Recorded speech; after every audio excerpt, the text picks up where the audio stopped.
All right, we're here with Alex Vincent, Jason Coleman, and Pro Winston. A couple questions I want to ask y'all today. What did y'all feel about the jump? I like the jump or whatever. I was playing some deck that was made by that crew over there. Zoomerman.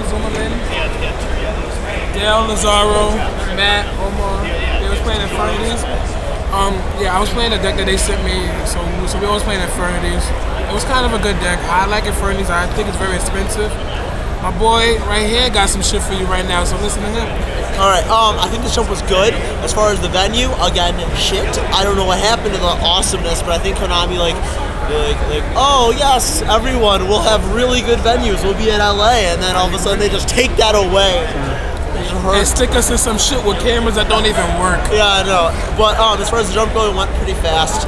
I like this new idea of the next day. I don't like top 32. It's less of an accomplishment. They don't even get their deck list up. And my buddy went X and 1, getting 4th, and lost some Riri in the top 32. And it's just what happens. That shouldn't be happening. That should not be happening. I think this jump was okay. Freddy's is definitely a lot better than I thought they were. The Infinity barrier pretty much just seals the deal.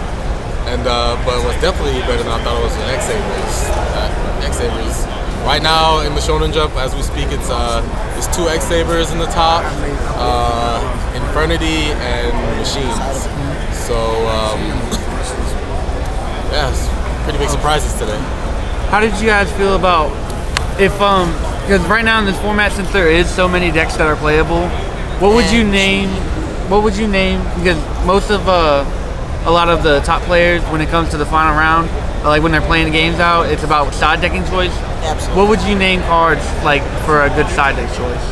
If you're not playing DD Crow in the main deck and you're not siding them, you're not planning to win any games. You're not playing Yu-Gi-Oh! You're not playing DD Crow somewhere. Yeah. I don't side deck until past game, round 5. I believe that the first 5 rounds, I'm just playing regular people. And for me playing regular people, I can just outplay them. I can just outplay them faster than side decking. I like to enter jumps and make money, right? So look, check it out. Look at the guap I made right now. Look at this guap, right? Like I did like 100, 200, 300, 350. I don't want to count right now. I don't want to count, but just check it out. Check it out.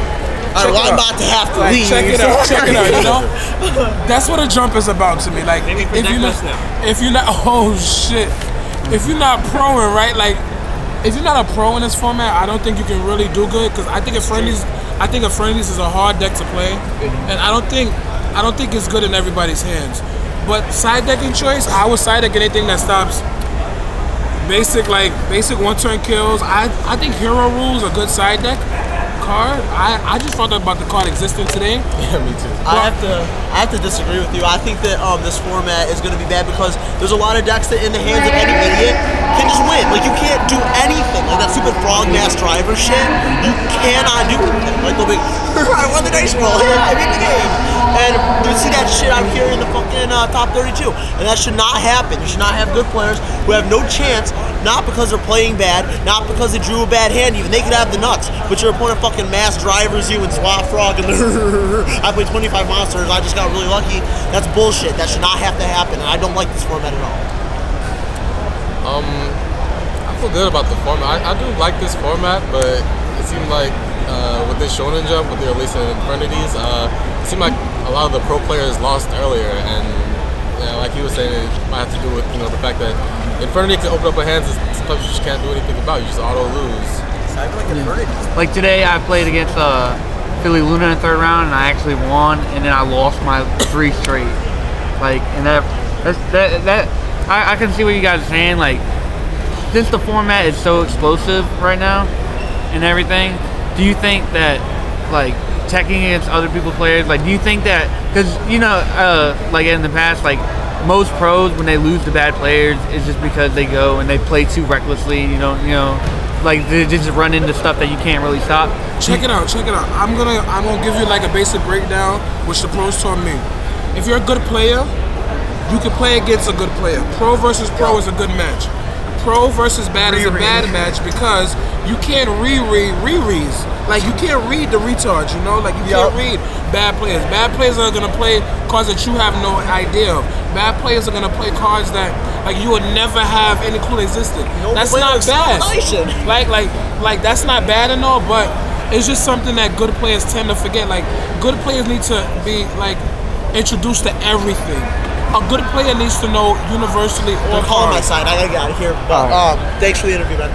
I'll talk to you later. So see you guys. It's like it's a good player versus a bad player. It's very hard. It's very hard for them to like match up against.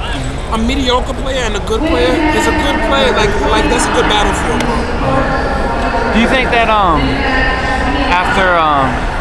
after the next list, do you think what decks are they gonna hit? I know they're gonna hit Infernities. They have to touch it somehow. They have to tap that out somehow. Probably Barrier. I think they need to change Infernity Archfiend's effect. Like I think they need to make it just monster. Like just card it right. Like don't make a search for launcher. Yeah. Do you think that even though if they DD Crow Mirage, it still gets one monster? Do you think that's a bad play? I don't think that's fair. Yeah. I do not think that's how I lost 2 of my matches yesterday. Because they was able to crow my one card, and no, I was able to crow their one target that I thought wouldn't hurt that much, and they were still able to bring it out and just fuck me just fuck me over, you know. Yeah, my opponent was mad because I had Doom Caliber and 2 crows in my hand, but he came out of it. I don't remember. Don't ask me how he came out of it, but I know Infernity Barrier was involved. And one last thing, who that you've seen out of all the people today, who do you think should have top 8'd, and some of the people that weren't, top 32, and some of the people that did top 32, who do you think should have not top 32, and some of the people who think should have? I don't think anybody that was playing Infernities that was a bad, I don't think that a bad player should be able to pick up Infernity deck and top like some people did today. Yeah, because even the bad players, Infernities with the mirror match can still win. Yeah, you don't have to do much, you know. Like you could just do 1-2 things in game. I don't think that's fair. I don't think pro players should be able to just lose to just fucking. I don't think a pro player should be able to just lose to like that. But that's my opinion, bro.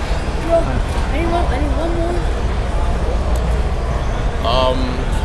Pro players should have topped. I really thought that Adam Korn and Jason Holler was gonna top. I thought that their gladiator decks were real consistent, but yeah, it didn't happen that way. But those are the decks that I think Gladiator's gonna get good. Gladiator's gonna somehow make a counter Infernity deck. One last question: is there any other events that you know about so far that you two might be going to? I'm going to Chicago. That's the next event. Do you guys usually go to most jump and premiere events? Ever since I topped my first jump, I've been to every one except LA. Really? Because you obviously how much time is left on the camera? 2 minutes. You obviously made enough profit to make it to these events from playing these jumps. And yeah, you did go through 2 Dark Hand Dragons, correct? Yeah, but I don't think Dark Hands wasn't the issue with me. Jumps for me are cheaper. Cause I get some sponsorship and my mom just gives me money. But I'm about to end this interview though, cause I got to go check on my boy Steven Harris, who's in the top 4. But shout outs to his Lights on Monarch deck. Check it out. It's like the best underrated deck right now. For Chicago, I'm playing that. Y'all already know. And if it's not pro, it got to go. But accept me, cause I got to go.